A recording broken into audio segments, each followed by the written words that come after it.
Hey guys, welcome back. This is a what if of Luffy eating the Hito no Mi, model Asura, instead of the Gomu no Mi. The family of D is scattered around the world. Names have ascended from their clan to be legendary and hold power throughout time. But what if someone of the head family were to unite them and bring them from the shadows? What if it was time to show the world that they're still strong by their name and clan? This is an OP, wild, smarter, different DF Luffy. Harem and crossover elements. Before we start, only 23.1% of people who watches these videos are actually subscribed, so please hit the subscribe button and turn on post notifications so you will never miss a video. Now let's start this part. Chapter 13, Whiskey Peak. It's been a few days since the crew has left the Twin Capes and have been traveling to their next destination. So the entire crew, currently minus Zoro, who is sleeping currently, were manning the ship to get to its destination. So now they were sailing through an area of snow. So far, Luffy was sitting on the figurehead, not bothered by it like Lily was in the crow's nest. Ju used his devil fruit to heat himself, considering he has control over water. Zoro was sleeping through it. Nami and Nojiko put on some winter clothes, while Usopp and Sanji weren't all that bothered by it, as they knew it would pass soon. For the past couple of days, Luffy had ordered Ju to heighten their hockey training, and so far it had gotten results in observation. Ju decided to train them in armament. So now, Luffy was sitting quietly as he checked the ship was going in the right direction, and it was. So currently he was resting a bit with his eyes closed as Zoro and Ju came up to speak with him. Luffy opened his eyes and turned his head to speak. "Something wrong?" asks Luffy, curious.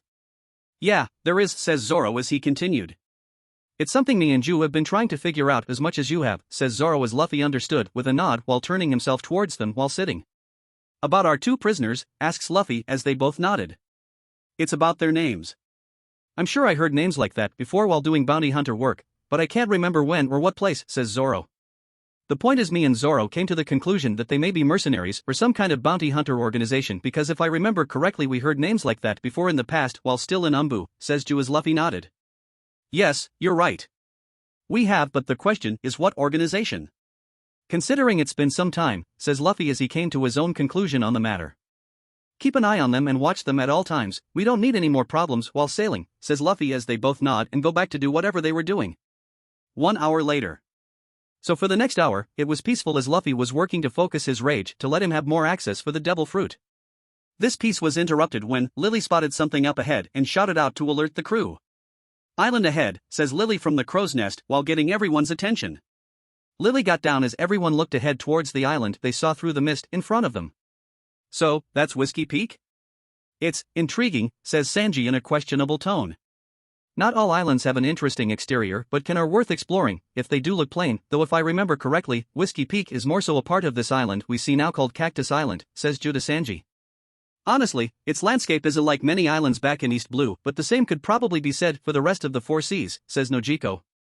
"Well, let's see what kind of adventure this island holds for us. Maybe we can restock and then leave in the morning," says Luffy as he was sitting on the figurehead. Whiskey Peak is the only town on Cactus Island, and the home of all of its inhabitants.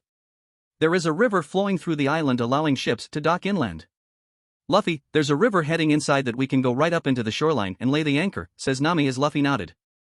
"Okay, who's weighing the possibilities of a fight?" asks Usopp. The minute he said this, Luffy, Zoro, Ju, and Sanji raised their hands but noticed Usopp did as well. So they all looked at each other for bursting out laughing. For the next minute it was like this as Luffy calmed down. "Oh man, well if there is, it'll at least be fun," says Luffy. "Yeah, that's for sure," says Zoro, calming down. So as Luffy and the others calmed down, he got up and went to give out orders. "Alright Zoro and Nojiko, I want you to bring me those two we have. We don't know these people, meaning we don't know if they're hostile yet. So we'll use them to our advantage," says Luffy as they both nodded and went off to get them. As they sailed in, the fog only seemed to get thicker and obscure where they were going. So Luffy used his haki to extend his range to see further in. Zoro and Nojiko had came back with the two, and placed them on their knees near Luffy and the rest of the crew. Luffy didn't even bother looking their way as his attention was towards what was currently in front of them. He could see the people and sense them out with haki as they came in. As a precaution, Luffy put a hand on his sword and prepared for battle. As they were still going through the fog, Ju decided to speak as he saw something. "Luffy, to our left," says Ju as everyone looked to see the silhouettes of people who were moving. "Should we attack?" asks Usopp, preparing one of his pistols. "No, for now just be on guard. Let things unfold a bit before striking so that we can get a better read of things," says Luffy as everyone prepared their weapons. Luffy didn't say anything more as he simply looked ahead with narrowed eyes and body posture that was ready to strike out at a moment's notice. As they sailed further, silhouettes started to appear in droves. This time they were on both sides. Luffy thought he would have to use his shadows to help him, but then he heard cheering. As they exited the fog, everyone saw on both sides of the waterway there were people lined up cheering and waving as they sailed past them and down the river. "Welcome to the Grand Line," says a male citizen of the island. "Pirates. New warriors of the high seas," says another excited male citizen of the island. "Thank you for coming," says another male citizen, greeting them. "They have some pretty handsome crew members," says a female citizen eyeing all the male crew with hunger. "Those aren't monsters then?" "They're people," says another male citizen. "I call dibs on the one with black hair," says a woman of a trio referring to Ju. "The one with blonde is mine," says the second of the trio referring to Sanji. "No, he's mine," says the third woman of the trio. Everyone including Luffy were beyond confused, though he was on guard. Ju decided to speak his mind about all of this and what he heard. "Alright Luffy, I already don't like this island, can we please leave?" asks Ju with a blank face as he didn't want to be swarmed by the woman of this island. "Come on Ju, we just got here." "Look at all the cute ladies," says Sanji with hard eyes looking at them. "I prefer not to be swarmed, and this is what we're in for just by entering and docking at this island," says Ju as everyone chuckled a bit. "Come on, Ju. Sanji's right, we just got here so just give it a try," says Luffy as he nodded. "Though what bothers me is, what kind of island welcomes pirates? This just adds to the suspicion of this place even more," thought Luffy. "The Grand Line is strange," says Zoro. "Strange my ass, everything about this place seems off," says Usopp standing next to Zoro. Luffy, Zoro, Ju, Nami, Lily, and Nojiko were very suspicious of the place and its inhabitants' behavior. While everyone did smile, the message was clear to the whole crew to be on guard while staying here. So now, Sanji was ogling the girls as he does when seeing pretty women. Ju ignored them as they all found it even more cute. Usopp was putting on his warrior face to the people of the place. Luffy got off the figurehead, he went over to Nami and said something while passing. "Make sure you tell everyone that they all need to hold their alcohol and drink light if they can. I can smell something funny here just by the scent, so we're gonna need them awake for what's to come tonight," says Luffy walking past her as she nodded. A couple of seconds later, Luffy and the crew docked the ship by the nearby shore. So now the crew walked over to the main deck getting ready to disembark and greet the person in charge with Luffy in front. Zoro and Nojiko still had their guests who wanted a ride still tied. Every member of the crew exited the ship and down to the shore. Luffy and the crew were walking towards a tall man with some curled hair, who carried an instrument with him to go along with the suit he wore as he spoke. "Welcome," starts the man as he coughs a bit and then clears his throat. "Ma. Ma. Ma," says the man, which makes the crew sweat drop a bit from that clearing of the throat. "My name is Igarupoy and it is my honor as mayor to welcome you to Whiskey Peak," says the man who was now identified as Igarupoy in a welcoming tone to the crew that Luffy didn't trust at all. "Oh, my name is Luffy. Nice to meet you and for welcoming us, also nice hair," says Luffy giving a small smile. "You'll find that this is a place that thrives on making liquor and music. Hospitality is a matter of pride in our town. The smiles run long and the liquor flows as bountiful as sea water. Would you permit us to throw a party in your honor arrival so that we may hear your tales of adventure?" asks Igarupoy.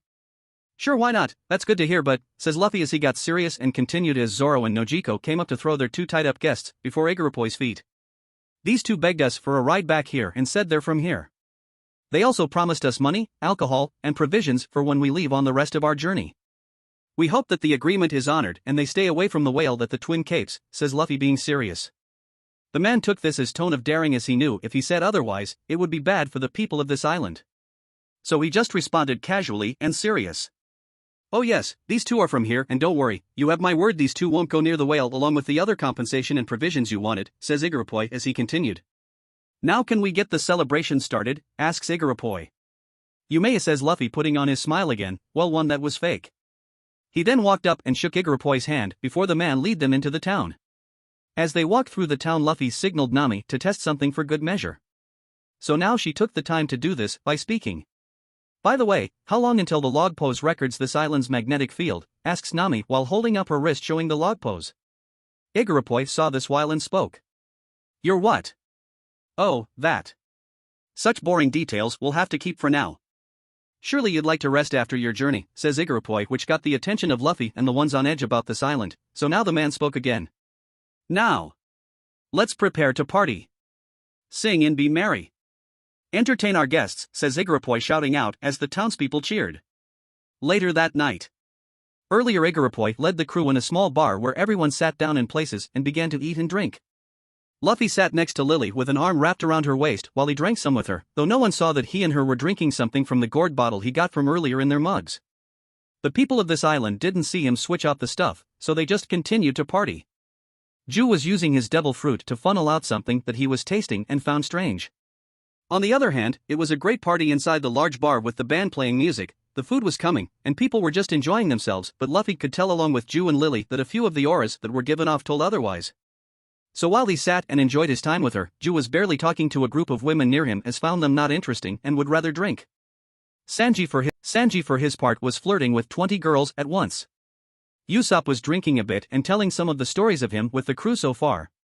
Nami was in a drinking contest against some of the people of the island and was in other words beating all of them. While that happened, Zoro and Nojiko were quietly sitting at a table while drinking and talking with each other about things and how she could get better with her sword.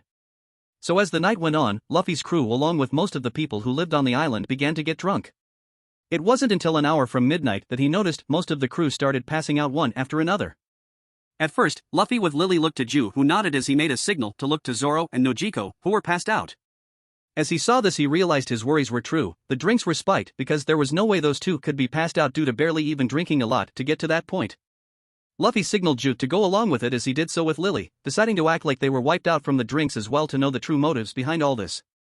After being like this up to midnight, Luffy got up with Lily as he then went over to Ju, who got up as well. Luffy ordered the other two to gather the others and try to do something while he went to go investigate. So now Luffy went to use his new powers now. "Alright, let's do this," says Luffy as he continued. "Hito Hito, Asura's invisiscating," says Luffy turning his entire body invisible. After Luffy was invisible, he went out the back door and closed it silently. He then went over to the stairs leading to the rooftops as he went to jump across a roof and slide down onto an area just below the balcony area in front of the bar silently to stand with folded arms and watch.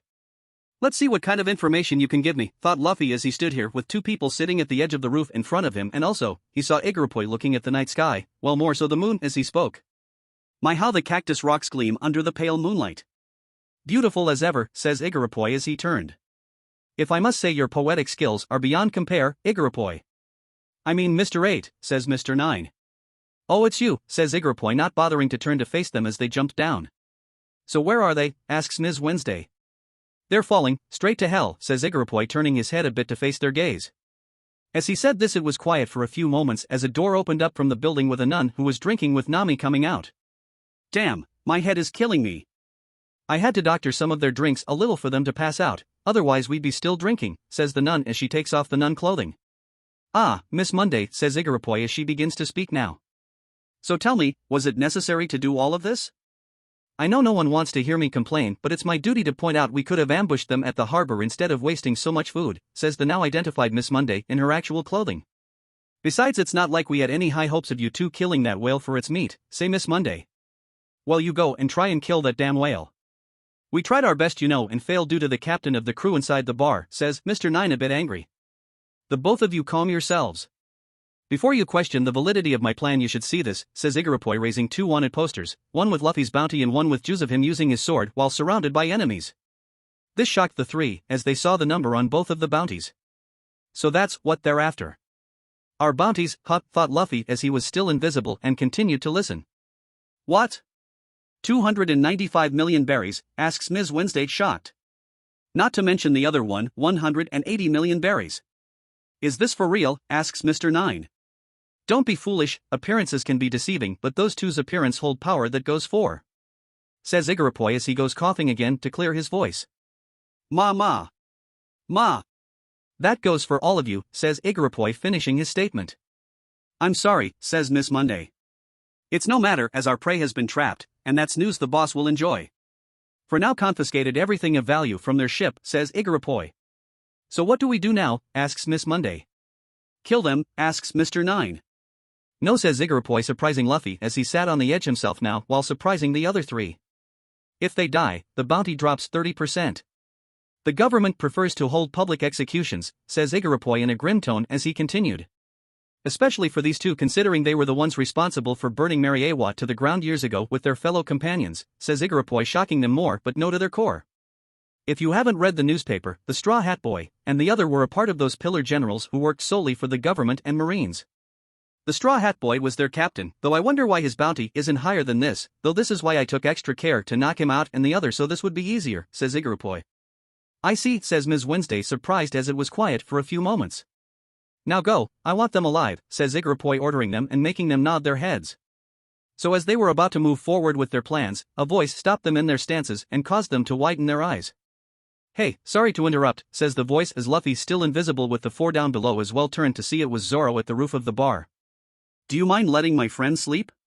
They'd had a long day and the journey was exhausting, so I've been told, says Zoro as he had one of his swords out in hand while sitting with it gleaming in the moonlight as he glared at them. Yes, my green-haired friend is right, it was very much so exhausting, says Ju, jumping down near the aura of Luffy and calmly glared at Mr. 9. Though we might be a bit more exhausted after we get done handling you bastards, says Lily. You know, if you're gonna spike the drinks to knock out the target, you might want to do better in mixing them because even we could taste it, says Nojiko with her sword out as well. Well done, thought Luffy as he thought Zoro and Nojiko would be wiped out from the spiked drinks. As he was about to speak and decloak, two people came out of the door. Miss Monday came out from earlier and spoke. Mr. 8. Miss Monday. 6 of them escaped from the room while we weren't looking, says the man with the other, causing their eyes to widen. 6, says the 4, asking the 2. But there's only 4 of them out here. Where's the other 2, asks Miss Monday. As this was said, Zoro was up now and took this time to speak out. Don't you think it's time to show yourself, Luffy, asks Zoro while puzzling them as more came to support Mr. 8 and his group. Once this was said, Luffy decloaked from where he was sitting next to where Ju stood to show he had a calm face but with an ice-cold gaze at his eyes. Good job, Zoro. If I had to guess, you and Nojiko's training is paying off, says Luffy calmly as he began to stand up now while continuing. So now how should we handle you all, asks Luffy as he stood up. Sneaky wretches, you all should have stayed asleep with the rest of your friends, says Mr. 8 as more people began to gather near him. A good swordsman never makes the mistake of letting his guard down, plus I took a nap earlier, says Zoro with grin as he got up. Not to mention for most of us, our guard is always up, says Ju, taking his sword now. Judging from scowls and cheap disguises, I'm guessing you're all bounty hunters, says Zoro with a grin as he continued. Your specialty is robbing drunk pirates who fall for your hospitality. It's original, I'll give you that at least, says Zoro, making his assessment. I count 100 of these scumbags, give or take, says Lily, ready with her new spear.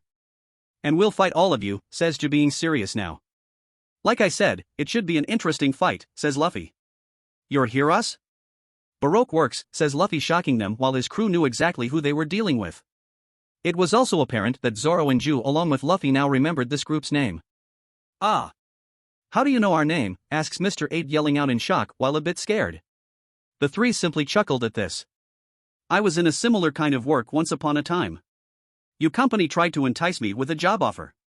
Naturally, I said no, says Zoro. Me and this guy were former Marines, as you noticed. One of our jobs was hunting down scum, says Luffy with a small grin while referring to Ju. Not to mention, some of our missions aligned with some of the targets Baroque Works went after. Though it took us time to remember the name, like Zoro, says Ju with a serious look. Zoro then took this time to speak as well. Do the same rules still apply? Employee identities kept secret, cheesy codes names, the boss's identity and whereabouts also a mystery. Baroque Works, the criminal group that faithful carries out their orders like herded sheep. Ha, that's some secret, says Zoro, amused by this, causing the crew to chuckle a bit as the wind blows. This is a surprise, says Mr. 8 in a calm tone. If you know all of our secrets, then we are left with no other choice but to kill you all, says Mr. 8 in a cold and grim tone as he then looked at them.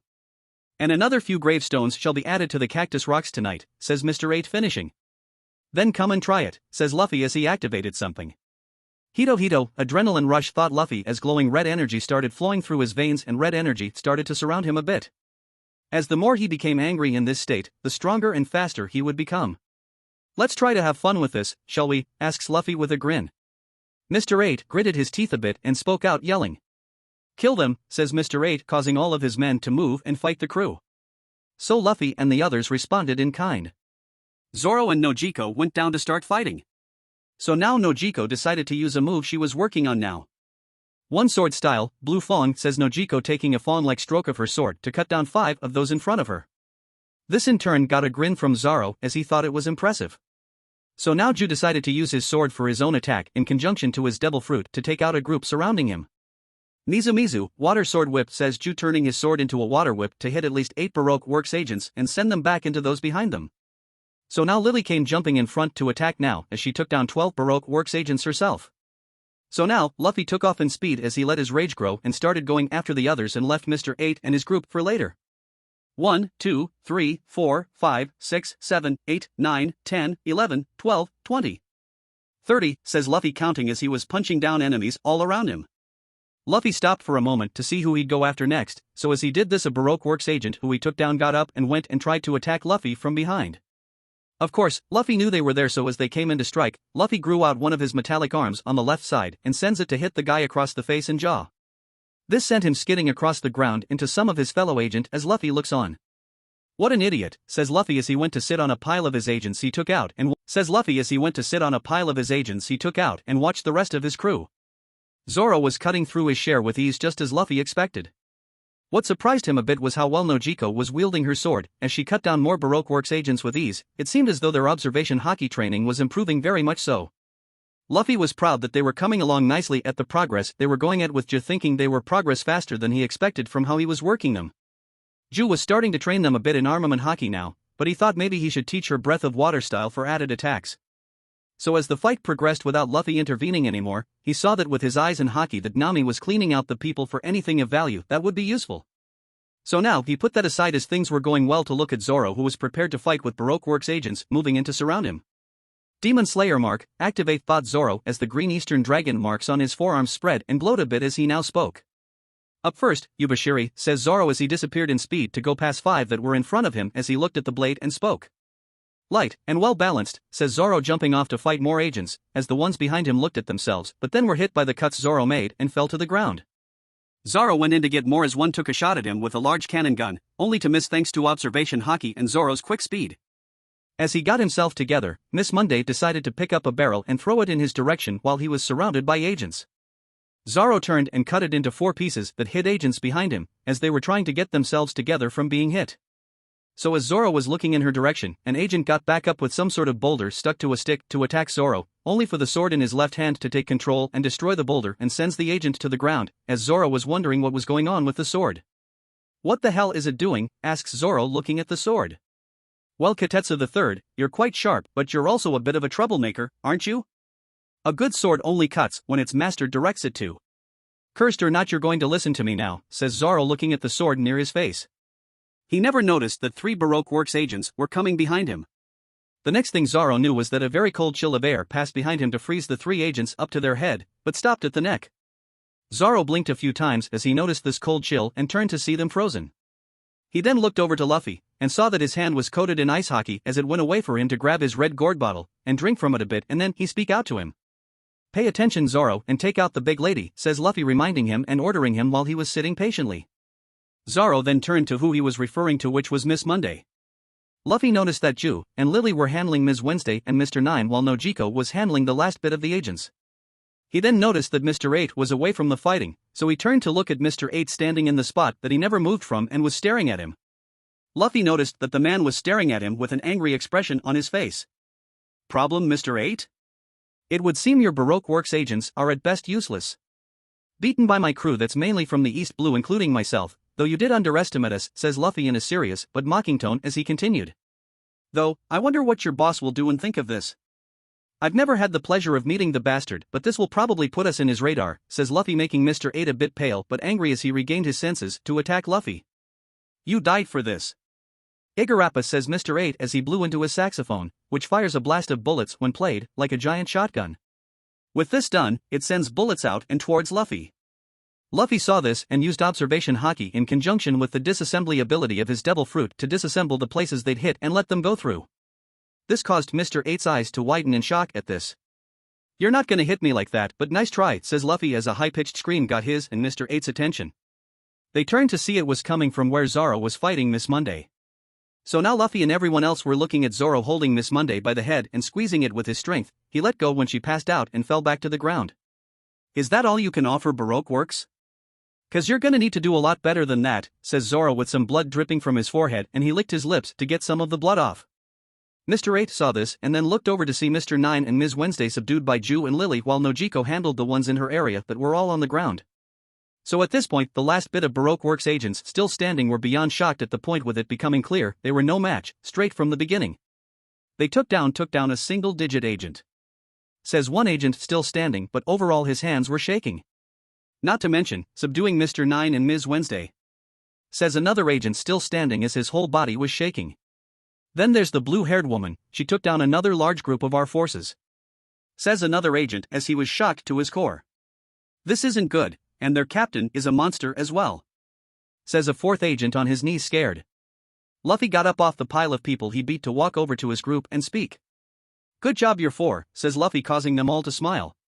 Zoro and Nojiko, it seems you've improved in terms of hockey. And you Zoro, you've learned to use the Demon Slayer mark well, says Luffy, causing the two to nod while smiling. Zoro for his part deactivated the mark and spoke to Luffy about something. What are we going to do about the rest of them, asks Zoro, as this caused Luffy's attention to be on the last of the agents. Luffy has a calm and neutral face as he looked at the bounty hunters before him and spoke. You have two choices. Give up, and run, or be defeated.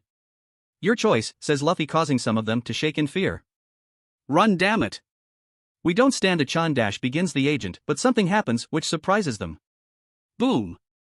An explosion hits what remains of the agents and hits them hard. This confused the crew and the other agents left watching as they wondered where it came from. Luffy was confused for a moment, but he then spoke as he sensed something. It would seem we have company, and the type that likes to interrupt things, says Luffy loud enough for others to hear as he looked to a nearby alleyway entrance near the area of fighting to see two people as the others on the crew turned to see them. Oh my, it would seem that we eliminated some of the traitors, says the woman with the man to her left. All the bounty hunter agent were frozen in place by fear of these two. Luffy and the others could tell they were high-up members of the organization sent here to either assist or finish off their weak members. By now Ms. Wednesday and Mr. 9 were really scared along with Mr. 8 as they crawled toward him. The three of you lost against a couple pirates? Now that's just sad, says the male of the two in a condescending tone as he stared at the three Baroque Works agents. Mr. 5, Ms. Valentine, says Mr. 8 shocked. Really? Can't do your jobs? Ha, says Mr. 5. Ha ha ha ha. Well, that's clearly the difference between our rank and yours, says Ms. Valentine, laughing at this. You came here just to laugh at us, asks Mr. 8 angry. Now that's a bonus, says Luffy coolly as Mr. 5 looked shocked and a bit angry himself now. You stole my line, says Mr. 5 coolly and angry. Not if I'm cool enough to use it, and I'm ice cold as they come, says Luffy tiredly while getting some hair out of his face. Why do I get the feeling he used observation hockey to look into the future, but then again maybe he didn't? Thought the whole crew seeing this with an eyebrow twitch. Ha ha ha ha. Well anyway, we're here under the boss's orders, says Ms. Valentine, earning a curious look from the Straw Hat crew. Ha ha ha. With you guys here to fight we can finally defeat them. They don't stand against you, says Mr. 9 shaking a bit as he stood near Mr. 8. That's right, let's beat them and get this over with and show them what Baroque Works can really do, says Ms. Wednesday. Seriously Ms. Wednesday, stop with the jokes. We didn't come here to clean up your mess, says Mr. 5. You really think that we'd come all the way to the Grand Line to hold your hands, asks Ms. Valentine rhetorically and a bit amused. Oh, you're even more pitiful than you look, says Ms. Valentine as she chuckled a bit. But what mission are you here for, asks Mr. 9 confused. As the rest of the crew were wondering the same about that at this point. You mean you haven't figured it out, asks Mr. 5 as he stepped forward a bit with the crew on guard as he continued. There are people here whose crimes against the company are grave enough that the boss has sent us to deal with them, says Mr. 5. Huh, asks Mr. 9 confused. He said someone had learned the secrets. I don't know what secrets exactly and I don't want to know. Obviously, someone else did, but knowing them is against company rules. Our motto is mystery, everyone's identity is to be kept strictly secret, no matter who they are. And if someone is dumb enough to nose around the boss's business, well then, that's a crime punishable by death, says Mr. 5. Well isn't this getting interesting, says Luffy to his crew. It would seem so, says Zoro listening as Ju nodded. So while we were conducting our search to find out who had uncovered the boss's secrets, we learned something. Ha ha ha, says Ms. Valentine laughing at the end as she continued. It turns out a rather high-ranking individual from a certain kingdom has somehow managed to infiltrate Baroque Works, says Ms. Valentine as Luffy thought about that for a second as he memorized the people of royal families across the world while in Sword. So while this was said, Ju wondered about that and as did the crew wondering who it could be. Nami herself was standing behind the wall of a building behind the two agents wondering that herself. A kingdom? Wait. Hold on a second. I may be wearing a crown, but I'm not a king or anything like that. I swear it's just an innocent little hobby, says Mr. 9 pleading about that. Shut up, you idiot, says Ms. Valentine yelling. You still don't get it, we need the people from Alabasta. They're the ones who angered the boss, says Mr. 5, surprising Luffy and Ju at this. Wait, Alabasta? If I remember correctly, the princess has blue hair like her mother, thought Luffy as he thought about Ms. Wednesday's hair. Luffy, says Ju whispering. I know, says Luffy whispering. While this occurred, Mr. 8 was shaking in fear as he stared at the ground with a thought of his own. They know. It's all over now, thought Mr. 8 with gritted teeth. Scared as he had this thought, he decided on something. Before anyone could react, he pulls his bow and tie, and from the curls gun barrels poked as he yells out while firing.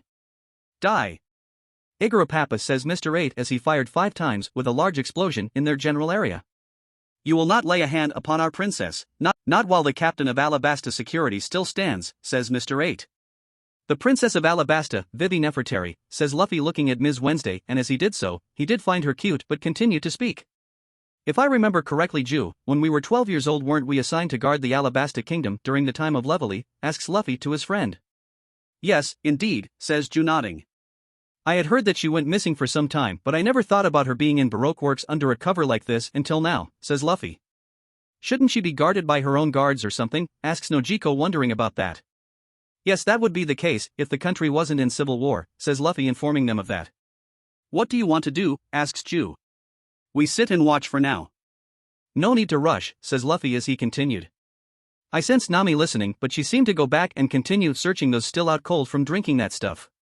So if it should come to it, we fight to make sure that we give her time, but we should help this princess when it comes to it, says Luffy, causing Ju and the crew to nod as they went back to watching. As the smoke cleared, everyone saw the 2 agents unharmed and unfazed by just being hit by the attack head-on. Igaram, captain of Alabasta security, and Princess Vivi Nefertari of Alabasta Kingdom.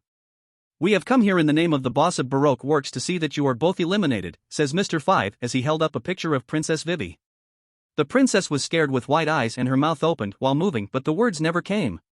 It was a shock to Mr. 9, who couldn't believe it himself as he worked with her for so much time. Igaram then pulled his bow tie once more and started firing on the agents once more. Go on. Princess Vivi, you have to escape, says Igaram, yelling to the princess. Igaram, says the princess, crying out all of a sudden, as Mr. 5 did something in the smoke that fired out something at Igaram that exploded on contact with the man as he fell forward to the ground. Igaram, says Vivi, crying out once more as she saw it. Don't bother, says Ms. Valentine, laughing from above Vivi with her umbrella. Luffy looked up and saw her floating in the air looking down at Vivi. So they're both devil fruit users, says Luffy calmly, not really surprised as he spoke out to his crew. Be prepared to move and attack, says Luffy, causing them all to nod. Princess, you must get away from here for the sake of our kingdom. If something were to happen to you, Alabasta Kingdom would suffer, says Igaram, causing the princess to widen her eyes at this. If you think you can escape from us, you're mistaken, says Mr. 5 as he picked his nose. Let's see if you can take me, says Vivi, yelling out as she took a stance and started spinning her weapon on both of one of her fingers on each hand. Mr. 9 decided to stand in front of Vivi as with his metal bat in a fighting stance while facing the pair of agents. We have been partners for some time now and fought together. So get going, I'll buy you as much time for a head start as much as I can, so go, says Mr. 9. Thank you, Mr. 9, says Vivi, causing the man to chuckle. Pretty manly, don't you think, says Mr. 9 before he started doing flips towards the pair of agents. Mr. 5 then pulled a booger from his nose and flicked it towards Mr. 9. The booger sailed to hit Mr. 9 in the face and explode upon hitting him, which surprised those watching. Wait, did that just come from his nose? Asks Zoro, shocked. Well, that's strange, says Luffy as he looked on with a bit of interest, though he couldn't look for long as he saw Igaram crawl over to them as much as he could while looking at them. Pirates, I have the most unreasonable request, but I require the help of people with strength as yours, says Igaram as Luffy knelt down and spoke with a curious expression. What would that request be? Asks Luffy, curious. Both of those agents have devil fruit powers and I can't stand against them or even stop them. So that's why I beg of you to please save Princess Vivi of Alabasta in my stead, says Igaram, begging. Zoro, Ju, Lily, and Nojiko were shocked at this due to them trying to kill them earlier before. So they all wondered how Luffy would go about this. Luffy sighed a bit before he spoke to the man. I'm all for helping people, but why would I do that? If I remember correctly, you tried to capture me and my crew not long ago and now you want our help to save her. So I ask you again, why should I help? Asks Luffy, being calm about this. You would be greatly rewarded for this if you return her to Alabasta. I am only a humble and loyal servant, but I beg of you to please protect her, says Igaram begging. Fine, I'm a generous man, but I will do this under 4 conditions, says Luffy, informing the man of that. What would that be? Asks Igaram. Whatever it is, I'm sure the king would do what's in his power to give you it for returning his daughter safe and unharmed, says Igaram. The first is that there's a stone tablet that's kept hidden in your country that was left there by my clan, and the royal family knows where it is, so I expect to be taken to it. The second is that I expect to be rewarded along with my crew for their efforts for this. The third is I want your king to arrange a sit-down with members of my clan still living in the country. And 4, Alabasta Kingdom becomes a part of my territory, says Luffy, shocking Igaram with widened eyes in shock along with his crew listening while Nami had come up to Nojiko and heard that. Joe for his part knew exactly what he was doing. Luffy wanted to take the territories that were formerly under their clan back, but under his protection. Considering their clan's country was never truly wiped out and the territories of countries like Alabasta were under such an empire but got to keep their ruling customs like a state. It was his goal to make the DS come back in a large way that their existence couldn't be denied or questioned. So now Igaram decided to speak on what was said. I can't promise that much, says Igaram sadly. That is something only the king and Princess Vivi could do, says Igaram as Luffy nods. Very well then, I'll ask her myself, says Luffy as he went to put a quake bubble around his left hand as he walked forward. Zoro and Ju, go get the princess for me and protect her. I'll join you once I'm done here, says Luffy as they nod and went to do that. Luffy then looked towards the remaining agents as he grew his 2 other arms with 2 other quake bubbles as well and attacked. Hito, Asura's 3-armed Kaishin, says Luffy, punching the air with his 3 left arms as blue cracks appear in the air but then shatter and then send a shock wave that send them away with much more force than the 1-armed version has. This effectively took care of the rest of the agents as he turned around and decided to speak to his navigator. Hey Nami, says Luffy with a smile. Hey Luffy, says Nami with a smile as Luffy walked up and spoke again. So Nami, did you find anything? Asks Luffy. Nothing at all, says Nami. Not gonna like I did expect to find something, says Nami as Luffy chuckled a bit. Don't worry about it. It was really expected, but can you help this man right there, says Luffy pointing to Igaram. I'm gonna go see how Zoro and Ju are doing, says Luffy as he went off to run. With Luffy. Luffy ran for about a minute around the town as he got nearby a building close to Zoro and Ju who were fighting the 2 agents and jumped down. As he arrived, Luffy saw that Zoro had a few singes from the explosion while Ju didn't. Vivi was with her large duck as he spoke. Alright you guys, I got it from here, says Luffy, getting the attention of everyone. Upon seeing Luffy, the 2 jumped out of the way and stood to protect Vivi. Luffy just stopped a bit away from the 2 agents with a cold gaze in his eyes. So now Mr. 5 decided to speak. Well, aren't you cocky? Thinking you can take on both of us by yourself, says Mr. 5. Let's teach this brat a lesson, says Ms. Valentine with an arrogant look on her face. Let's see how cocky you are when you feel the power of the bomb fruit, says Mr. 5, yelling as he went in to punch Luffy with a left hook. Conqueror's Shadow, says Luffy as the same shadow version of himself made of hockey comes forth to punch Mr. 5 in the face hard and sent him skidding across the ground to crash into a building as barrels then fell on the man. This surprised Vivi and the other agent with Mr. 5 watching as they both had widened eyes. He didn't even have to move to beat him.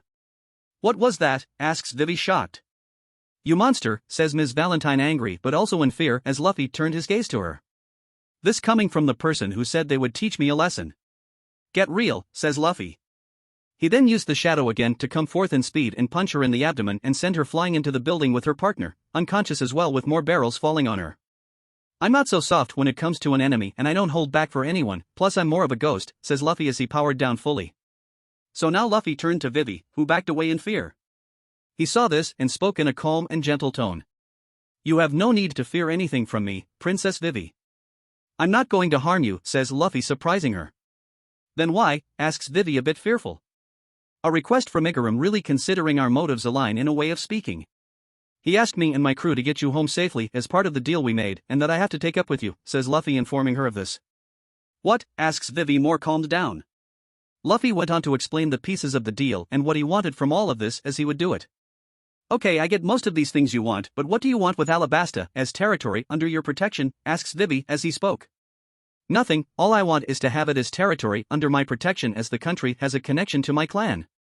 Not to mention having Alabasta as part of my territory would be a plus towards speaking of my power and strength in a way, says Luffy as she nods, understanding him. Is there anything else you want? Asks Vivi, curious. No, not at the moment. Plus I like to be a reasonable person, says Luffy with a smile, making her smile a bit as he spoke. So if we're in agreement, do you mind telling me why you're in Baroque works? Asks Luffy while looking at her to notice that she had a sad expression as she spoke. Vivi went into detail about the Civil War, to Baroque works, to how her country and people were manipulated by Baroque works and how this was the only information she had. So her only option was to infiltrate Baroque works, so she could find out who was behind all of it.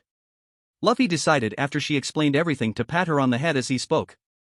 That was very brave of you to do that, says Luffy being sincere while making her blush a bit.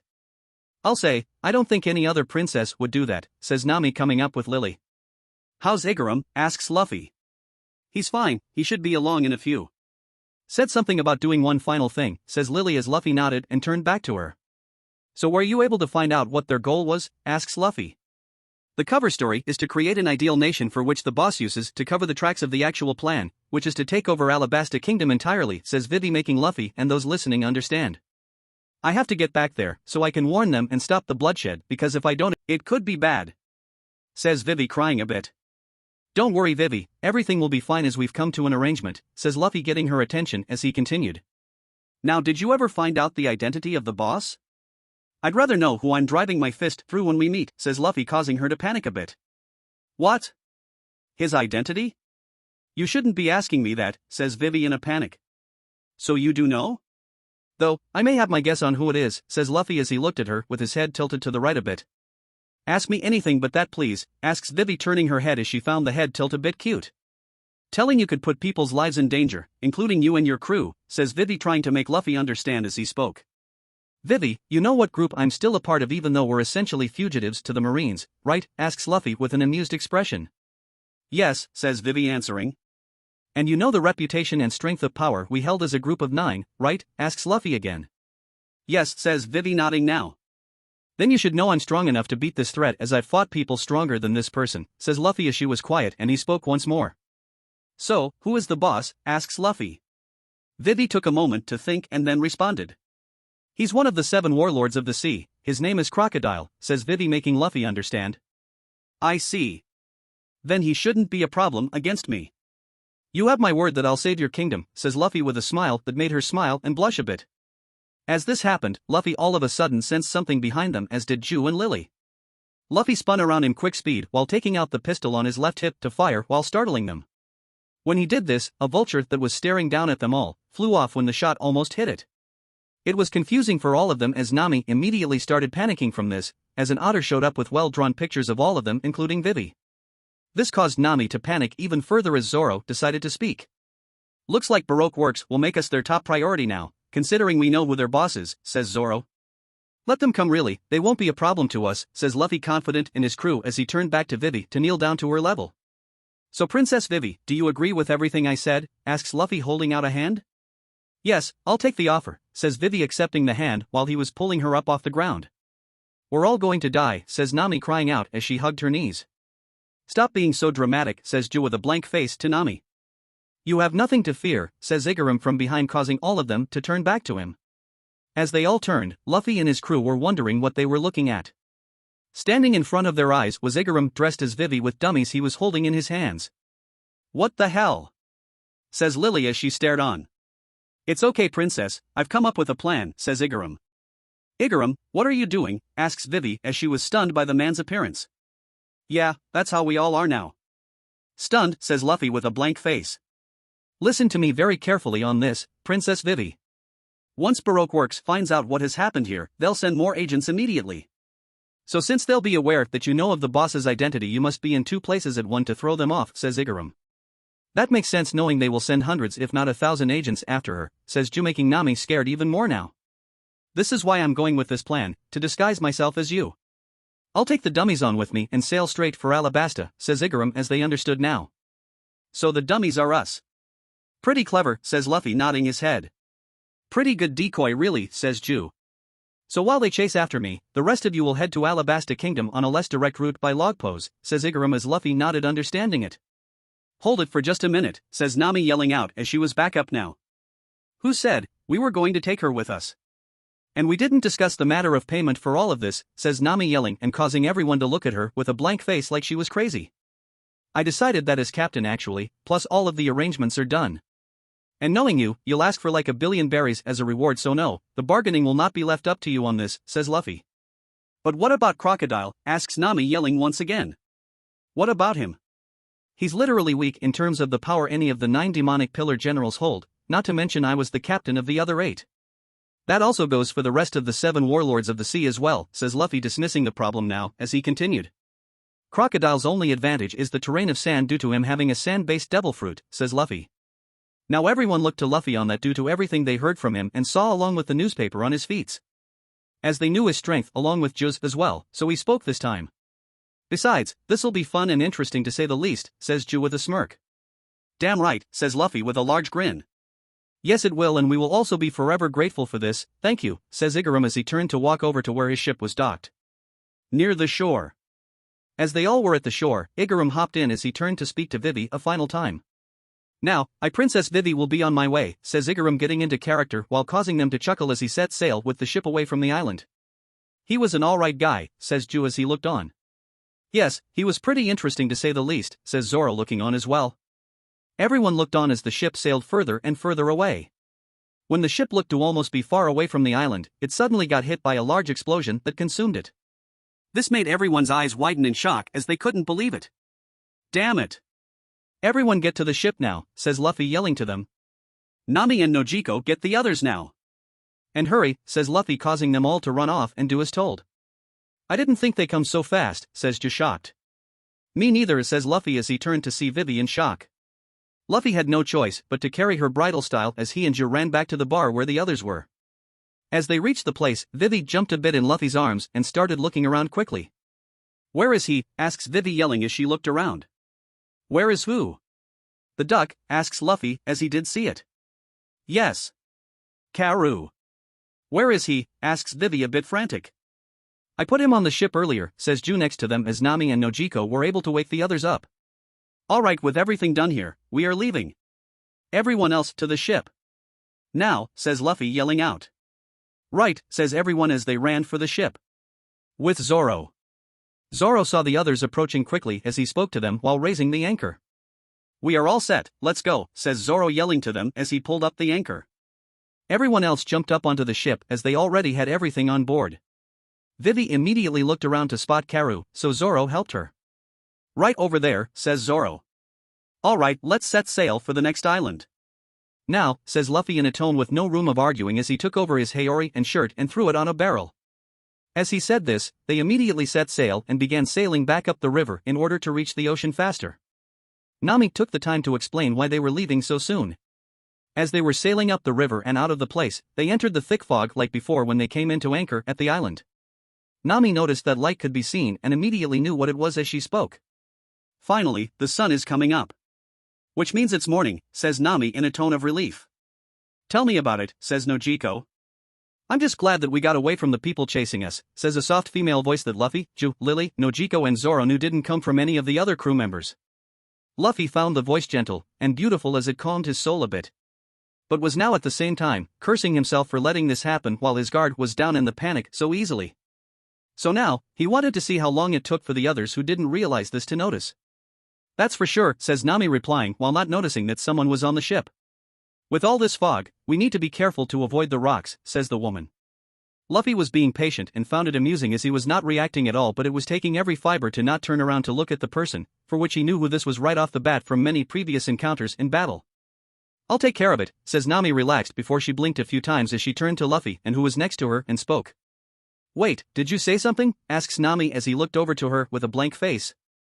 No, but the person behind us sitting on the railing did, says Luffy as he spun around and looked at the woman sitting on the rail of the upper deck with her legs crossed. Luffy looked up and smirked as he chuckled a bit. This ship is nice, says the woman with a hand on her face as it caused the rest of the crew not on guard to panic and be on guard now. It sits you, says Vivi, shocked, staring at the woman in fear, causing her to let out a soft chuckle. I just happened to run into your dear Mr. 8 a little ways back. He didn't look so good, says the woman, tilting her head to her right a bit while looking at Vivi. So you killed Igaram, says Vivi grimly and angry. No she didn't, says Luffy, Ju, and Lily in unison while surprising the crew and the woman. Oh? And why are you so sure of that? Asks the woman, curious. Observation hockey. We can still feel his presence out there, says Luffy as the other two nodded with him, continuing. Now, do you want to inform us of why you're on my ship? Asks Luffy, being calm in this current situation. Answer him. What are you doing here, Ms. All Sunday? Asks Vivi angrily. You know who she is? Asks Nami while looking over to Vivi as she continued. Which of the number agents is she partnered with? Asks Nami once more. Her partner is Mr. Zero, the boss, says Vivi, surprising them all. Crocodile's her partner? Asks Nami, yelling in fear now. Says Luffy, hearing this now as he found it possible, though Ms. All Sunday looked unamused. She was the only one who knew the boss's identity. That's how we found out who he actually is, by following her back to him, says Vivi as she looked at the woman. To be accurate, I allowed it, says Ms. All Sunday calmly. You still haven't answered the question I asked you, says Luffy calm about this as his crew went into action. Sanji pointed a gun at her head with Usopp doing the same as everyone got to their weapons as well. I would really appreciate it if you would stop pointing those at me, says Ms. All Sunday as Sanji and Usopp were thrown off of the upper deck by some invisible force and down to the main deck. You mean? Says Zoro, surprised. She eaten. Says Vivi, shocked as well. As this was said, Zoro's sword was almost slapped out of his hand by an invisible force, but he kept his iron grip on it to stop that. A devil fruit, says Zoro, now seeing the threat. Precisely, says Ju, looking at her with a glare, and ready to move. But which one? What's her power? Asks Nami on this. Now there's no need to get so excited, you can all calm down. I haven't been given any orders to follow here, I have no reason to fight you, says Ms. All Sunday. You say that after you come on my ship unannounced and disarmed 2 of my crew members? You have guts, I'll give you that much, says Luffy as he calmly continued to look at Ms. All Sunday. The next thing he knew was Ms. All Sunday held out her hand and took his hat as his tessellated headband was still on his head. The hat floated to her for her to grab it and speak. So you're the captain? I've heard so much about you, and your overwhelming strength. Considering you were the only one who was closest to hunting me down, and actually capturing me many times when you were in the Marines, wearing that monkey mask. But even after you left, we did encounter each other, says Ms. All Sunday as she continued to speak.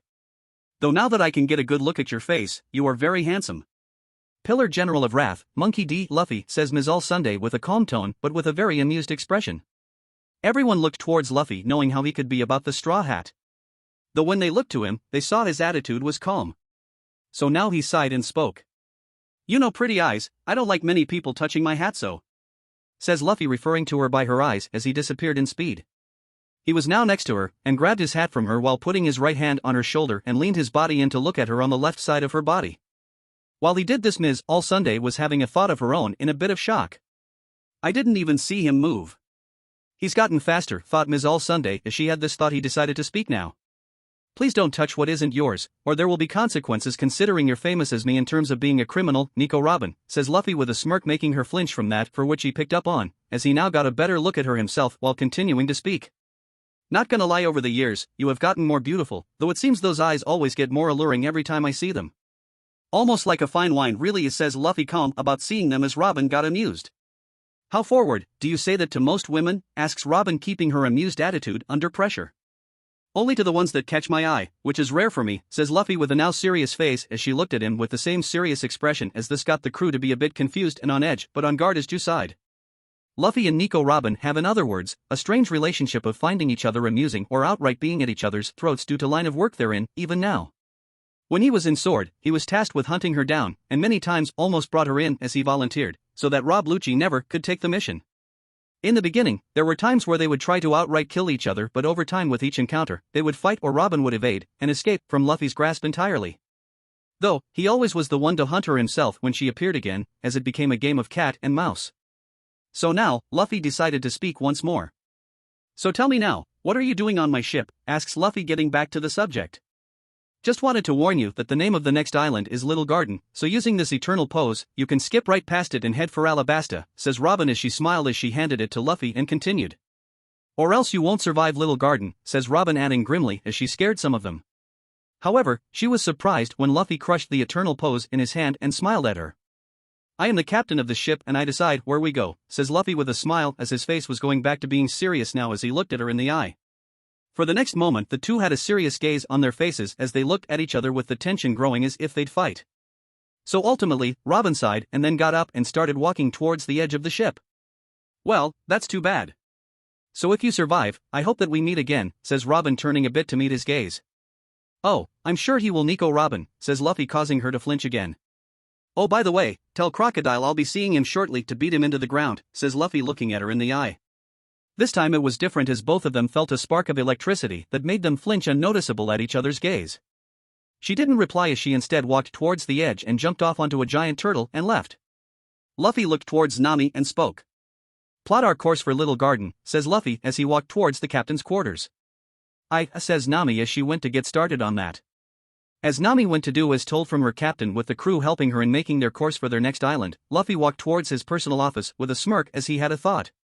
Still as amusing as our last encounter, Nico Robin, thought Luffy with a smirk as he walked into the room and shut the door. Chapter 14, Little Garden and Giants.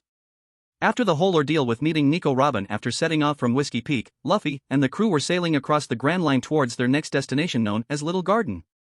For the most part, they were sailing calmly across the water.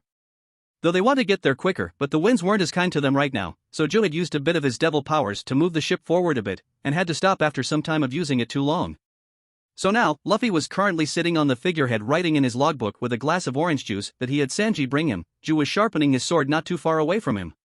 Sanji, Usopp, and Lily were fishing a bit to keep up their stock of food on the ship. Zara was sleeping in the crow's nest while Nami and Vivi were talking to each other for a bit as her duck, Karu, was looking out at the ocean. Nojiko, however, was practicing with her sword, and with Ju's help was finally learning how to use Breath of Water style, so she was currently concentrating on her breathing.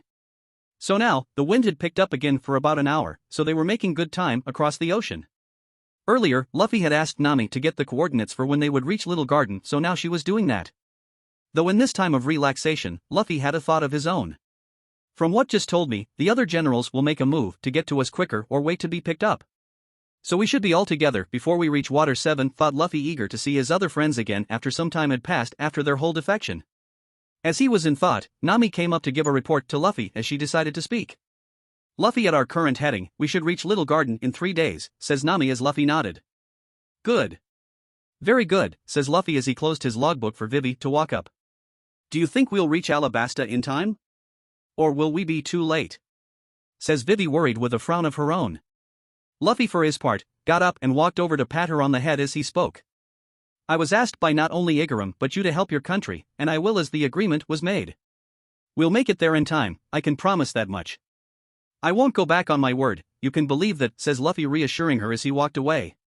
Vivi looked at Luffy's back on what he said, and ultimately decided to believe in his words. She had trust in him due to a past encounter during Levelly a year before he removed himself from the Marines and world government entirely. So now, Nami walked up and brought Vivi out her thoughts with a smirk as she spoke. You like him, don't you? Asks Nami with her smirk present. Nami for some time had been watching Vivi to notice that she had been eyeing Luffy for moments at a time. It was clear to Nami that the Desert Princess and the Pillar General of Wrath had a history with a story to tell. One that Nami knew would be interesting to hear. So when Nami said this, Vivi for her part got a small blush while becoming frantic about what she asked while answering. What? No. You're making up things, says Vivi with a blush and acting frantic, as she quickly turned and walked away fast. This only proved Nami right. As she thought about it, it seemed Vivi had a crush, and one that had been resurfacing too, so Nami became determined to know the story behind it. But at the same time was thinking about something for her part as well, with a small blush that quickly went away. With Luffy. As Luffy walked away from the figurehead to the main deck, he signaled Ju to walk with him as he spoke. How is Nojiko doing with Breath of Water style? Asks Luffy. Very well. She's already learned to do the first 3 forms of the style, says Ju, informing his captain. Luffy nodded at this information he had just received as they walked to the back of the ship. When they got over, they arrived to see Nojiko with a bamboo practice sword.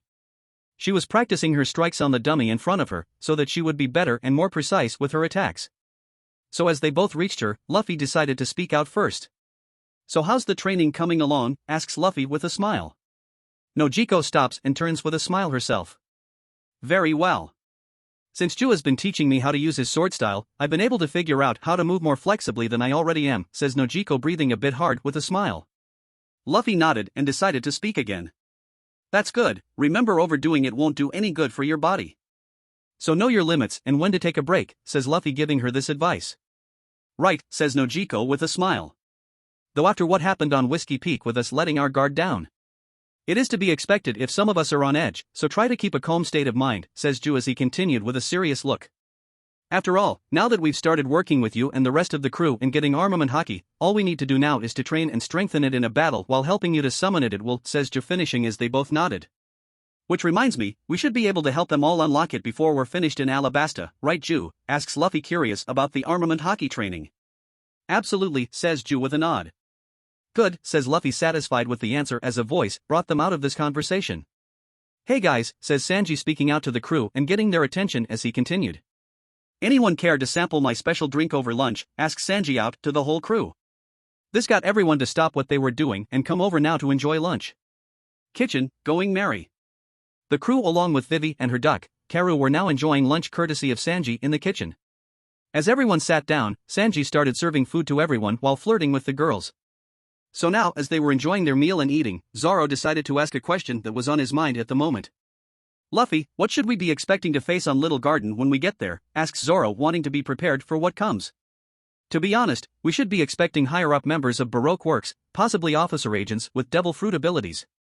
Among this hypothesis I have, we may encounter the two idiots from before on Whiskey Peak due to the beating they received from me along with not wanting to fail their boss, says Luffy, making his own assessment. So we should expect more agents along with the ones we encountered before on the last island, huh, says Sanji, thinking out loud with a sigh as he continued. Sounds about right, to be honest, says Sanji, thinking about it. Yes, so we should be on guard when we get there and be prepared to fight and dispose of them as quickly as possible, says Ju, being serious as he finished eating. As this was said, everyone nodded due to knowing this hypothesis could turn out to be true when they get there.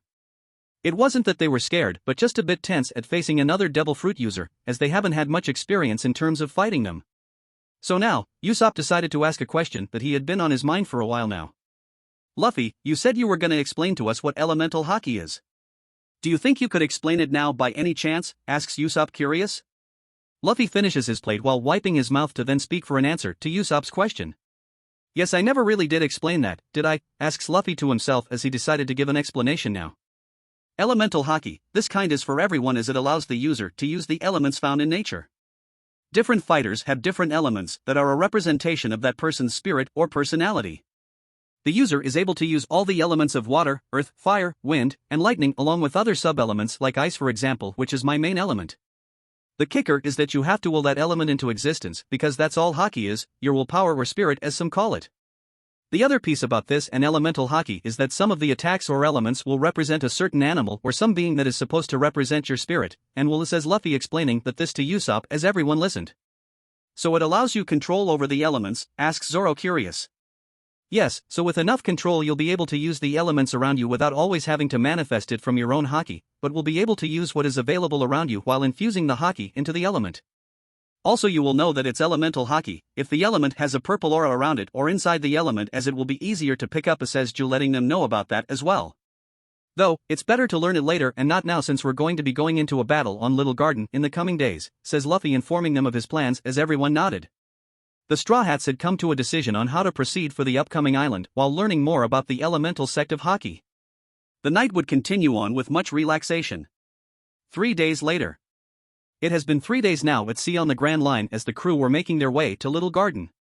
So in this time, the crew had been keeping up on hockey training and were improving, with Zoro learning to be more efficient with the Demon Slayer mark.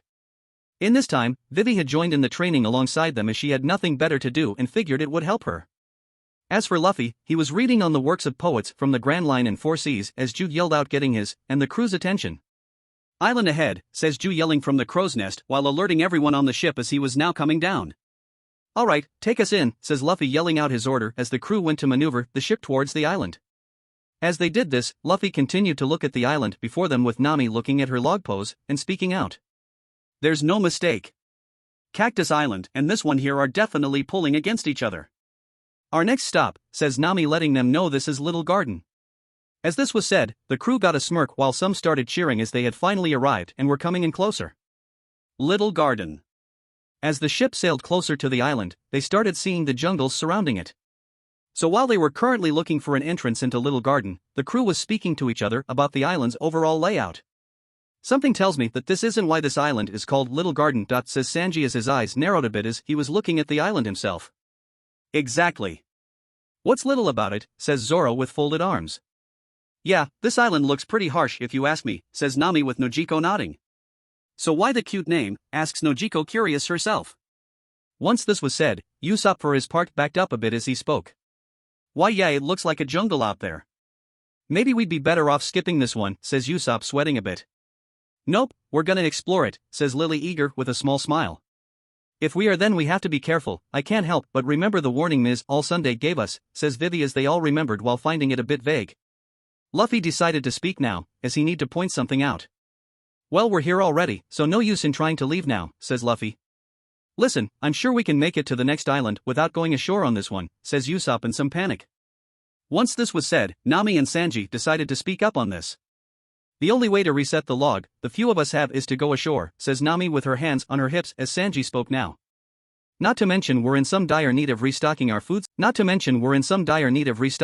supply, says Sanji as he thought about it and continued. We didn't get so much as a sack of flour in the last town, says Sanji informing them of that. Not to mention, Luffy did inform us of the possible threats we may face here, says Ju reminding them of this. Guys, there's our ticket in, says Zoro pointing to what he was seeing while getting everyone's attention as they came to look for themselves. Everyone looked to see where he was pointing, and saw a river going into the island that seemed to also run through it as well. So now, Nojiko decided to run over to take control of the rudder, and with the help of Ju's devil fruit abilities along with Nami telling them how to turn, managed to guide the ship into the entrance of the river. A few moments later, as they were sailing on the river to find a place to anchor the ship, they all noticed how large the vast jungle around them was on both sides, as the area around them was filled with the sounds of different animals that inhabited the island. For the most part everyone was fine, though Nami was starting to have second thoughts about this island as a whole as she noticed the plant life on the island along with some of the members of the crew taking notice to this as well. So now, Nami decided to speak out about it herself. I don't know, Usopp may be right about this one, says Nami as she turned to point at the plants while continuing to speak. Just take a look at the gargantuan plant life here. I've never seen anything like it, not even in books, says Nami informing them of that. Yeah, you're right. I'm starting to see that as well, says Ju narrowing his eyes a bit as he turned to Luffy. Something's off about this place, Luffy, says Ju to Luffy. Yeah, I've noticed too, says Luffy continuing to observe the plant life on island as a whole as he continued. Though this is to be expected from places in the Grand Line considering some islands, the log pose can take on a few minutes, but for some other places, the log pose can take years or whole decades, says Luffy informing them of the possibility. This caused all of their eyes to widen except for Ju and Lily who had a thought of her own. It's like this island is stuck in a certain point in time almost, thought Lily with a thoughtful look on her face. Though this didn't last long as she was taken out of thoughts by Usopp panicking even further as he was on the ground a bit. We're all going to die, says Usopp on his hands and knees at the possibility of being stuck here that long. Calm down, we don't even know if that's the case here. So keep your cool, says Luffy telling him to calm down. As he said this to Usopp, a loud screeching sound could be heard. This made Nami and Usopp cover their ears from how loud it was. Sanji for his part was admiring Nami as he spoke. You're so adorable, says Sanji with a content expression on his face. The minute he said that, Usopp got an idea of his own as he spoke. Thank you, says Usopp acting like Nami as Luffy, Lily, Nojiko and Zoro got a small chuckle from that. Sanji for his part got angry and responded the way his mood did. That's not funny. I was talking to Nami, says Sanji yelling out with shark-like teeth. Forget that. What was that screeching, asks Nami concerned. Sanji turned back to her now with a smile, forgetting his anger as he spoke. It's alright love, it's only a bird perfectly harmless, says Sanji with a smile. Sanji, says Ju as he saw something that made his eyes widen a bit. Sanji didn't bother to hear him as he continued speaking to Nami. Just like this jungle. Nothing to worry about, says Sanji never noticing something behind him. Sanji, says Luffy seeing it as well while trying to warn him again. Nami and Usopp saw it as well, and became extremely scared as they turned to run in different directions on the ship. Sanji for his part kept his happy mood but was confused by the two as he blinked twice. What's wrong? Asks Sanji confused. Sanji, duck, says Lily yelling out to warn the cook. The moment she said this, Sanji's haki came up last minute to warn him as he turned to see an overly large bird trying to swoop down and grab him. He ducked just in time as the overly large bird flew off with a screech. Sanji for his part got up now while putting his hair back in place but was irritated. What the hell's the matter with you? Ya damn bird, says Sanji angry. We tried to warn you, says Lily with sweat drop. As she said this, the crew sensed something with haki and turned to stare out into the jungle on the side of the ship. For a few moments the bushes rustle in the jungle for a large tiger to emerge from the bushes and begin following the ship while staring at Luffy, who just stared right back as the tiger took it as a challenge by the emotionless ice storm look in his eyes. I've never seen a tiger that large before, says Ju with a serious expression as he had a hand on his sword. Neither have I, says Vivi scared while standing behind Sanji with a scared Karoo. Normal tigers are not that large, even by today's standards, says Lily serious as well with a hand on one of her spears. As everyone was staring at the tiger as it walked beside the ship, it suddenly stopped and its eyes went wide with a roar while coughing out blood, only to then drop the ground dead. Luffy was surprised just like his crew was due to what he just saw happen. What the hell, says Ju shocked for his part as well. Okay Sirius, I know normal, but what could have killed that large tiger like that, asks Nami scared out of her mind now. Luffy looked at the tiger a bit longer as they kept sailing but ultimately spoke out now. I have no idea, though this is exactly why I said be prepared, says Luffy while worrying most of the crew and making them remember his warning to be ready, as he continued to speak. Alright, once we get a bit further down, we'll drop anchor, says Luffy as everyone nodded. Little Garden River Shore. As the crew sailed further down, they found a place to drop anchor. So now, Zoro and Ju dropped the anchor in the water to keep the ship where it was. The wind stopped blowing on the Jolly Roger of the ship as the two swordsmen spoke out to their captain. Anchor dropped captain, says Zoro and Ju as Luffy nodded. He then turned to Sanji and spoke out. Sanji go make lunch, says Luffy with a grin. Sanji for his part turned to his captain a bit confused by the request as he spoke. You want lunch? Asks Sanji confused as Luffy turned to him again. Yep, I want to get my energy up, says Luffy as he tightened his tessellated headband around his head under his hat while shedding off his black patterned haori as he wore no shirt for the time being. He then stretched a bit while causing Sanji to nod with a smirk and walk off for the kitchen. As this happened, Luffy continued to stretch his body a bit more only for Nami to walk up quickly and speak. Get your energy up, for what exactly?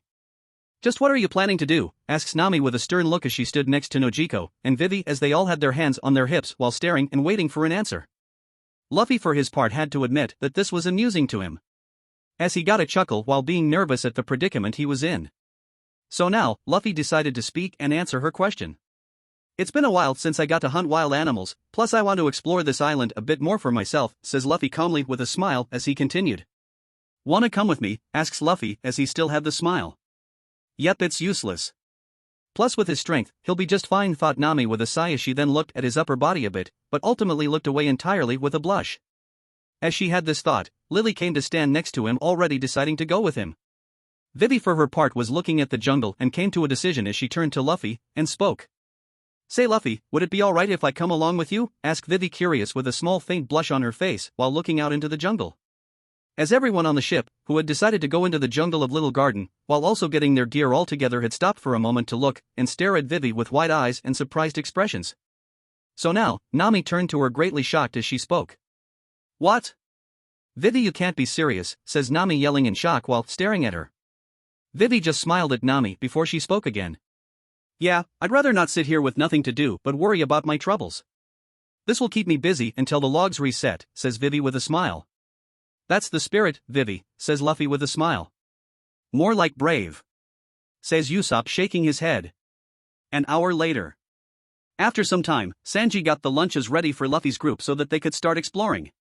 Sanji got everything set up in a bag for Luffy while he put the ladies' lunches in a pouch on Karoo. He gave the duck a small barrel canteen full of water in case he got thirsty. So now, Sanji spoke out while being proud of his work. Alright, you're all set to go now, 3 lunches for Luffy, Lily, and Vivi and special drink for Karoo, says Sanji with a smirk. Thanks Sanji, say Luffy with a grin as he went to grab Lily bridal style. Eep. Luffy, says Lily surprised as Luffy just got a smirk and jumped off the ship onto the ground. Luffy turned around a final time as Karoo jumped down with Vivi on his back. Feel free to explore guys. Though make sure to get what we need and get back as quickly as possible, says Luffy as he put down Lily to hold her hand as they started walking. Vivi for her part turned to wave as she spoke for a final time. Well, see you guys later, says Vivi as her group goes off into the forest. With that, Luffy and his group were gone now as they went to explore the jungle of Little Garden. Nami and Usopp were talking about how Vivi's so brave and how she's nothing like how royalty is supposed to be. Zoro came down from the upper deck of the ship while cracking his neck to speak. I'm bored. I'm gonna go take a walk, says Zoro bored while shocking Usopp. Take a walk? Asks Usopp yelling. I think I'm gonna go explore for my part and hunt for a little bit, says Ju getting up while stretching a bit. The two then went to jump off the side of the ship and land on the ground. Sanji got surprised for his part as he decided to speak out on something. Hey Zoro, Ju, wait up, says Sanji now getting both of their attention as they turned. You guys know we're kinda short on food, right? If you guys could find any animals that appear edible, bring 'em back, says Sanji, telling them to hunt something. Okay, seems easy, says Zoro as Ju nodded as they both turned while Zoro continued. I could see why you want to send us because we could bring back something you couldn't catch yourself, says Zoro, now walking off with Ju a few paces ahead. This got Sanji to get ticked off and respond angrily to the swordsman. What the hell does that mean, says Sanji, yelling angrily. This makes Zoro and Ju stop and turn to Sanji. Ju sighs knowing these two while Zoro turns with a grunt of question. Sanji decided to speak as he put his foot on the side of the ship. I won't let that remark go unchallenged, and that counts for you as well, Ju, says Sanji, making sure Ju knew that as the man in question had a blank and tired look. How do I fit into this when I didn't even challenge you, asks Ju in exasperation with a blank and tired look. Because you're a swordsman like Mosshead next to you, says Sanji. I swear, he and Zoro are just like another teammate of mine. Thought Ju tiredly as Sanji continued to speak now.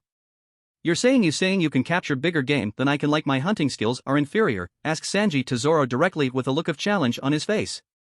Zoro turned fully now to Sanji and spoke. Yeah, that's right, says Zoro while gritting his teeth as Sanji did the same.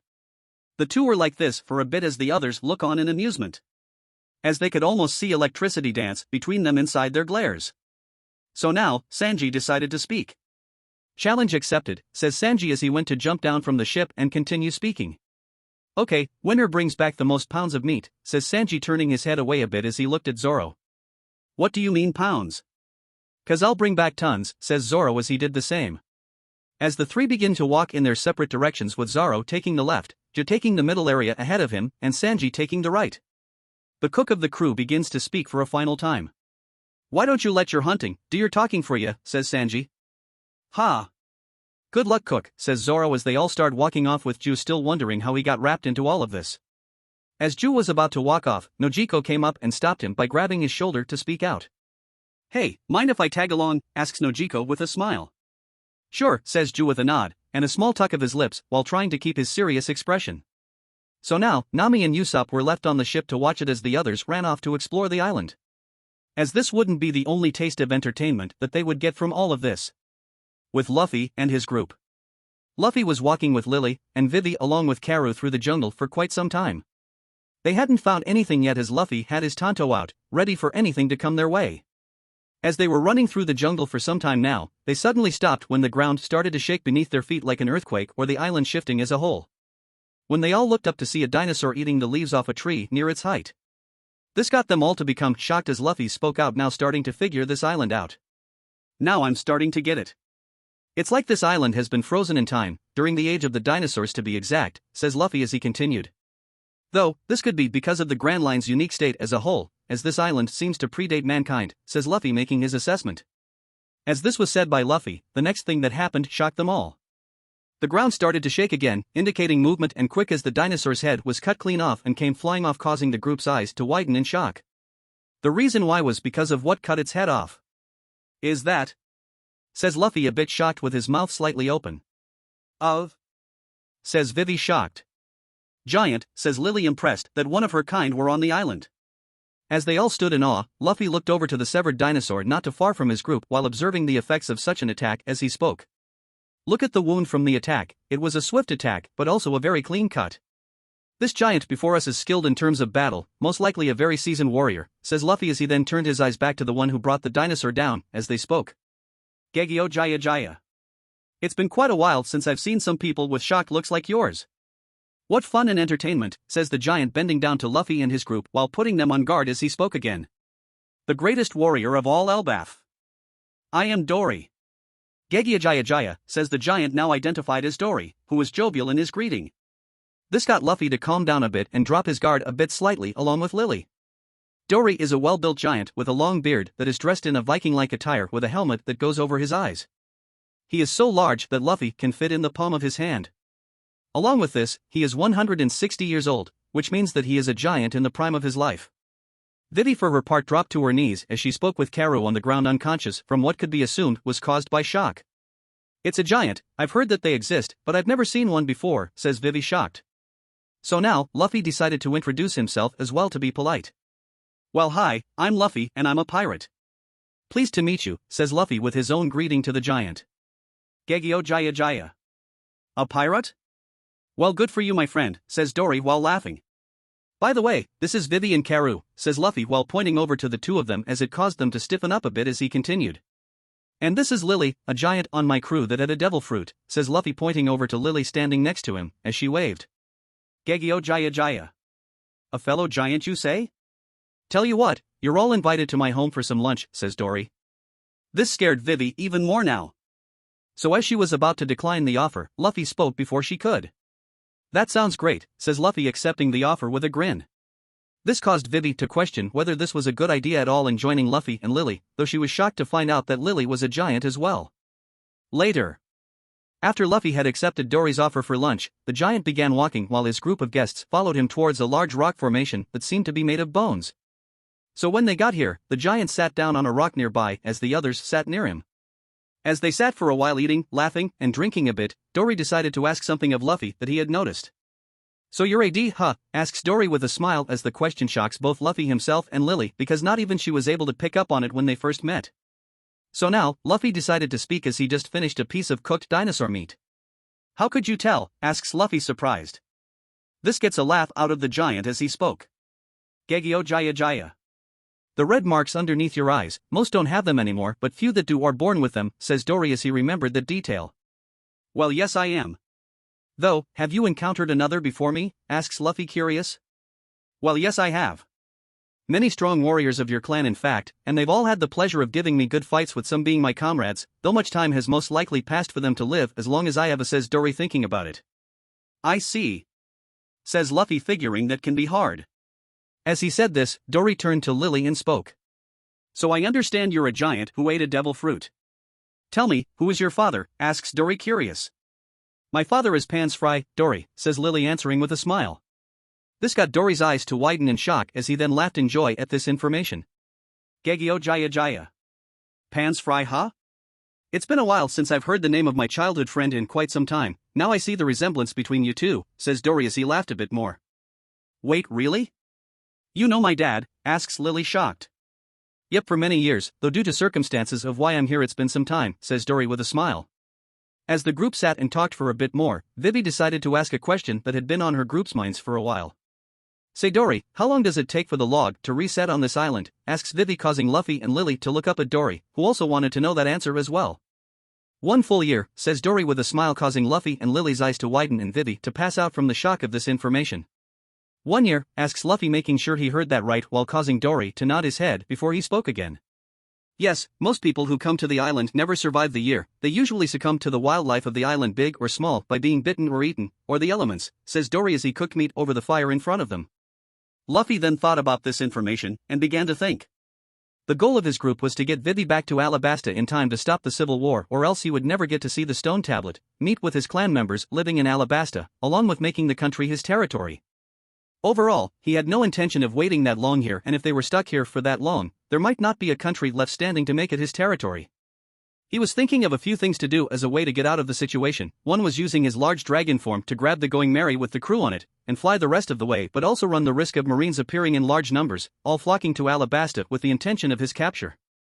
Damn, this situation really is a bind, says Luffy, rubbing his forehead. Just as he said this, Dory took the cooked meat off the fire and placed a large piece of it in front of the three as he spoke. Come on, eat up some more, my friends, says Dory as he ate his piece. Luffy ate some for a bit as he then decided to wake up Vivi, considering she was still unconscious. Once she was awake along with Karoo after him poking the two, he gave her a large piece on a stick to eat.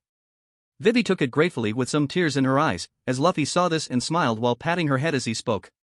Stop your tears, I'll find us a way off this island, Vivi. I swear that, says Luffy with a smile while causing her to smile slightly. Luffy then sat down on a nearby rock, enjoying the silence for a bit as he then turned Dory for another question of his own. Dory, I don't mean to pry, but why do you live out here by yourself? Don't you have a place to call home? Like Elbaf, asks Luffy curious as Dory smiled to speak. Yes. As you know, I came from a village that is home to many warriors called Elbaf, says Dory as he continued. It was once home but I no longer call it that, says Dory as this got a raised eyebrow from the group. Why, asks Luffy curious. There are certain rules in Elbaf, which must be obeyed, says Dory as Luffy nodded in understanding. What kind of rules, asks Luffy. For example, if a fight breaks out and neither side yields, judgment is handed down by Elbaf's god. Whoever he deems to be righteous will be declared the winner, and granted survival as well as divine protection, says Dory explaining. I see, says Luffy understanding. I know what you're thinking. Fair or not, all that matters is that this is our battleground. As on Elbaf, our god will decide who is righteous and worthy of winning both the duel and his life. Gegyo Jaya Jaya. We fought for a century but Elbaf has yet to choose a champion, Gegyo Jaya Jaya, says Dory, causing them to widen their eyes at the length of such a battle. 100 years. Says Luffy, thinking about such a battle between two warriors and for so long while knowing the lifespan of giants. How interesting, says Lily, thinking about it herself with a smile. Even with all the time in the world, I think your desire would wane after 100 years of the same battle. At this point, is there any real animosity left between you? Or are you just fighting to fight? Asks Vivi as she stood up, causing Dory to laugh alongside Luffy. And Lily. As they had their laugh from this, one of the three volcanoes not too far started to erupt. This caused them all to look over to that, with Dory's face becoming one of a serious expression. That's some explosion, says Luffy as he saw it. Well then, it's time to get going, says Dory as he now stood up to stand. This caused Luffy, Lily, and Vivi to look over at him in some confusion. Though, it was at this moment that Lily knew what he meant by the look he had, while Luffy noticed something about Dory as well. His whole attitude and demeanor changed as the volcano erupted. As his eyes became cold and focused, with his smile gone as well, and his posture and stance was that of someone ready to head into battle. So now, as the volcano erupted for a second time, Dory spoke again. Please forgive me, but there's something I must attend to. As that volcano is our marker, whenever it erupts, we begin, says Dory as he picked up his shield and sword, with Luffy and Lily nodded in understanding as he continued. As for why we're fighting, well, I don't remember, Gegyo Jaya Jaya. All I know is that before we realized, it became our routine, says Dory, laughing as he was finishing the straps on his shield to be comfortable. It's senseless. How can you have so much hatred for someone that you could fight them for an entire century? What could have happened to make you this mad? Asks Vivi while looking up at the giant, while causing Luffy to interrupt her. Vivi, that's enough. That's not what this is about, okay, says Luffy as he felt the ground was starting to shake. You're right. This is about honor, says Dory as he narrowed his eyes at his approaching opponent before he took off towards him. As Dory flew towards his fellow giant, said opponent was doing the same to meet him eagerly. Both howling in a sort of war chant as Dory's shield clashed with his opponent's battle axe. This caused a large shock wave to echo and spread across the island as members of the crew could feel it and sense the power behind such a brawl. Luffy for his part watched in awe with Lily at the battle taking place before him and his group, while Vivi was disgusted at the fact that these two were fighting for no reason whatsoever for such a long time, while being shocked with Karoo. Luffy had fought many giants in the past due to his previous line of work, while also with Shanks when he officially joined up with them. For some reason, Luffy had a fascination with battle like his other fellow generals and those of his blood. For him it was almost like they all resonated towards battle, never being able to get away from it but would also seek some peace. So as the fight progressed, Luffy, Lily, and Vivi were completely absorbed in the duel between the two fighters before them. As Luffy watched, his observation haki suddenly alerted him of two presences a bit far away on the island, almost as if they had just arrived. He narrowed his eyes and raised his guard more so than what it usually was, just a bit, while noticing Lily doing the same. Luffy then looked over to where the presences were coming from to see someone with another floating down on an umbrella in the sky, for which Luffy and Lily had recognized it was the two Baroque agents from the last island. They didn't tell Vivi about, so instead, they got ready for whatever would come in the future, as Luffy used observation haki to the fullest for a certain reason of his own. He started to notice that they were descending quickly, only to then be hidden by the jungle trees when they got low enough. He started to notice that the two auras were heading away from him, in the opposite direction. Luffy went to use his haki to find where his crew was. He found Ju and Nojiko together, Sanji by himself, Zoro was also by himself as well, while Nami and Usopp were together on the other side, opposite from them. So he assumed that they found the other giant, or he found them considering they stayed on the ship. He let out a sigh of relief knowing they were all alright. So as he turned his attention back to the fight, he sensed three more powerful presences somewhere far off on the island, and not close to any of his crew. Not good. Though what are these other three auras I'm picking up on the island? And large ones too. Thought Luffy, not liking this at all. Somewhere else. Mr. Five and Ms. Valentine had landed on Little Garden not too long ago with bandages across their bodies as proof of the injuries they received back on Whiskey Peak. Once they landed, they walked for a bit through the jungle towards a white house that looked to be made of some substance, while also coming to find a dinosaur trying to eat through it. So Ms. Valentine decided to handle the threat quickly for the purpose of reaching their objective. So now, as they opened the door, they came to find a man sitting inside comfortably while reading a book with a teacup in hand, and with a little girl nearby looking to be sleeping. "Oh, hello Mr. Five," says the agent greeting him. As they walked in, Mr. Five spoke on seeing the inside. "Oomph, I'm impressed by the decor. You have a talent for turning even the most savage environment into a home," says Mr. Five as he continued. "I admire you, which is why I feel compelled to remind both of you this mission belongs to me and Ms. Valentine," says Mr. Five, reminding the man, who was assumed to be a fellow agent of his. "Rest assured, we won't slip up like we did last time," says Ms. Valentine, making sure of how serious they were. "Slip up? More like you took a catastrophic fall down a flight of steps," says the fellow agent of the two, making both the agents grunt in anger from this as he continued. "What were you two thinking? Fighting a former Marine and one with a reputation that backs up the power he has. Not to mention the other one with him that possesses a water-based devil fruit, along with their 7 other comrades that make a perfect set of 9 that we're all familiar with," says the man, clearly explaining, as he seemed to point out to the agents their disadvantage in chasing this battle. So now, Mr. Five spoke out with anger. "Your point?" asks Mr. Five, clearly angry. The agent takes a sip from his teacup and sighs while he begins to speak. "That you should have cut your losses in pursuing a fight with him and his crew, and came at this a different way to secure your original target. Which, if I remember correctly, it is the Princess of Alabasta," says the agent, taking a sip of his tea. It was clear to the other 2 Baroque Works agents that the man was berating the two for their past actions on Whiskey Peak. So now, the man decided to speak again to his fellow agents. "Now, that's not why I'm here, Mr. Five, Ms. Valentine. The simple fact of the matter is you are both weak," says the agent, while pissing them off even further with what he said, and continued to speak. "Don't waste your energy pouting, it is what it is. Now, take a look at this," says the agent, passing them a paper. Mr. Five picked it up for him, and Ms. Valentine to look at, while noting the paper was also worn down to time. As the next part of the conversation would reveal much to the two on why another member of their organization was here. And that will be the end of this part. This took a lot of time to make, so I hope you enjoyed.